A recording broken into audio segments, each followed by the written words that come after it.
Given Mercedes had a self-described, really embarrassingly crap start to 2024, it's a hell of a turnaround for us to be asking, should it have won the Canadian Grand Prix? After toiling in the early races, Mercedes has now capped a run of increasingly encouraging performances with its first podium of the season. Shock polesitter and third place finisher George Russell, who fought for victory for much of this rain-hit race, admitted the team's season best performance seemed to come a bit from nowhere in Montreal, but it wasn't entirely a bolt from the blue.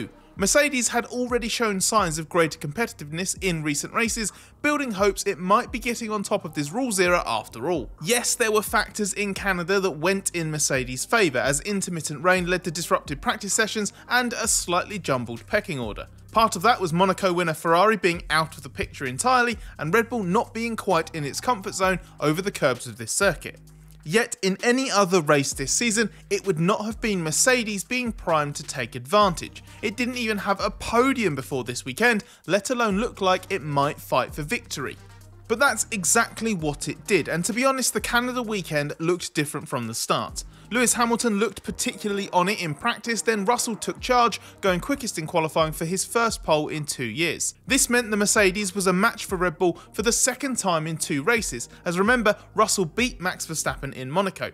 Here, it was literally a match as they set identical lap times in qualifying, even though Verstappen went on to win the Grand Prix. In that Saturday dead heat, the two cars did their times very differently. The Mercedes eased clear of the Red Bull in the acceleration zones from the slow corners, while the Red Bull was quicker going into those corners. Some of those differences could just be the chosen wing levels for each car, as the Red Bull appeared to be carrying more downforce, but it could also be the Mercedes' slightly shorter gearing is better suited to punching it out of these particular corners. Inevitably, circuit characteristics and the suitability of them to these two cars were massive factors. Red Bull reckon the low grip track caused by so much rain also favoured Mercedes.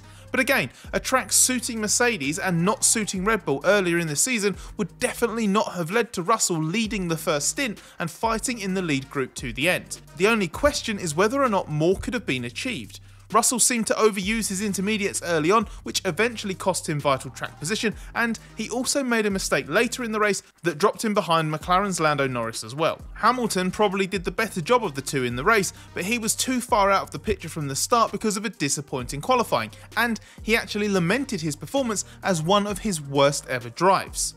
That was probably an exaggeration, but this was definitely not a Grand Prix either driver could be said to have maximised, which means something was left on the table on the day Mercedes had its best opportunity of the year. As Hamilton said, the car was capable of winning, even though Mercedes boss Toto Wolff played down whether it truly had the pace to.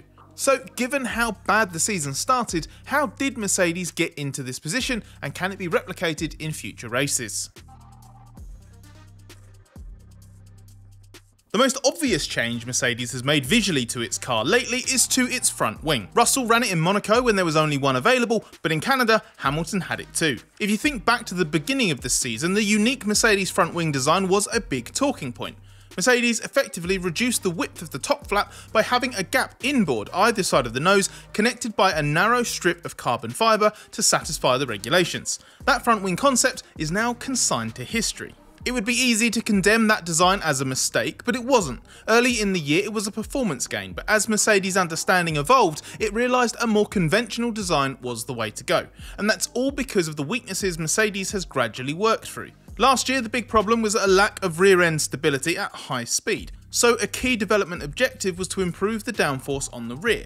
As part of that, the front wing design was conceived to, as Mercedes technical director James Allison puts it, inject some vigour downstream, which means to feed energised airflow to the front of the underfloor. But improving that rear end instability wasn't just about that. The front wings of these cars can themselves be very powerful in ground effect. Ideally, you want to run the cars low to produce maximum downforce, but if you have the front wing too low, you end up creating excessive downforce in one area, pinning the front of the car and creating a big imbalance. Hence, it made sense to reduce the load of the front wing a little by cutting back that top flap. The trouble that Mercedes has battled this year is that the setup window of the car is too narrow, and often that's meant problematic understeer in slow corners. If corrective action was taken to change that, it led to the return of rear end instability at high speed. This new front wing has been part of the solution. It also has a straighter bottom edge, and that appears to play a part in it being able to run with enough load and low enough to give good front end in the slow corners without getting too low in the fast stuff as the downforce builds. And part of the reason this works appears to be that Mercedes has made gains in terms of adding controlled flexibility to the wing. That's something rival teams have clearly been ahead on, as after all, while aerodynamic parts have to be rigid, nothing can be 100% rigid. So this is an important art in F1. But Mercedes' progress is not just about the front wing, there's more to it than that. It is, of course, one of the essential changes, but it works with the wider floor upgrades. And there have been hints of forward momentum in the races leading up to Canada, indicating that Mercedes finally does seem to know what it's doing. In Miami, there were modifications to the floor body, including an important change that we can't see to the floor roof volume and changes to the floor edges. At Imola, further tweaks were made to the floor to build on that. Then the front wing followed in Monaco, and the upshot is a car that now runs low and has a wider operating window. Team principal Toto Wolff says Mercedes now has a grip on the car after more than 2 years of what he's called zigzagging. And in Montreal, the Mercedes was the fastest car over 1 lap. As McLaren team principal Andrea Stella said, Mercedes now has such a strong front end that the drivers barely need to turn the wheel to get the nose in. The corner speed range in Montreal is small, so let's hold off on being too definitive, especially as in the past, Mercedes has tricked itself and us with all manner of false dawns, going all the way back to its first relatively strong weekend of this rules era in Spain 2022, only the 6th round of that season. It's never been sustained, but now rivals are sitting up and taking notice.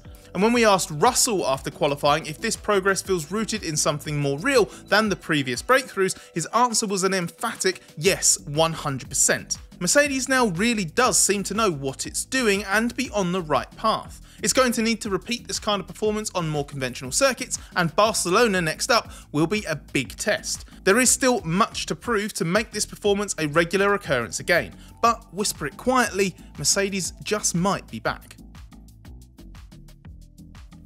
The main downside for Mercedes in Canada was that it didn't have both cars in the lead fight from the start, after Hamilton yet again faded late in qualifying. He was bumped from 2nd to a very disappointing 7th at the end of Q3, which left him running a very different race to Russell.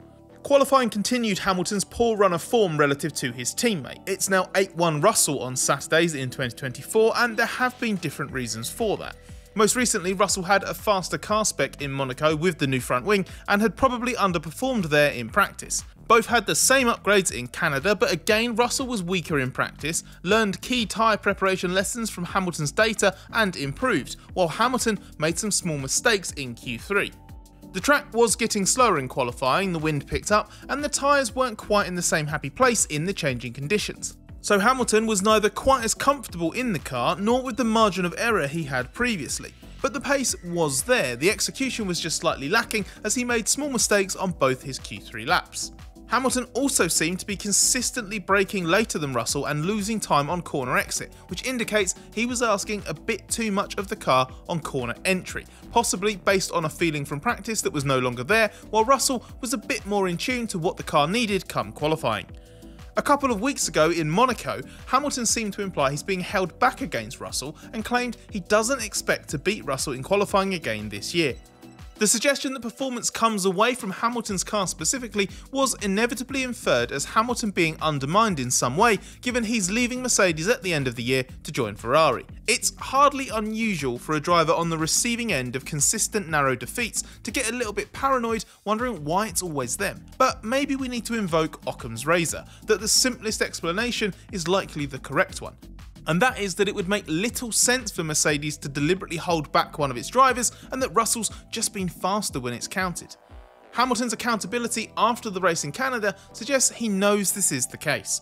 He accepted he was primarily responsible for his disappointing grid position rather than other factors, and he knows the impact that had on a Grand Prix with big opportunities. The silver lining for Hamilton is, as he said, this Mercedes is clearly becoming a car we can fight with. For him personally, the pace is there to match or beat Russell on Saturdays, and his Sunday performances are not really an issue. What Hamilton needs, in his own words, is to get his head on right.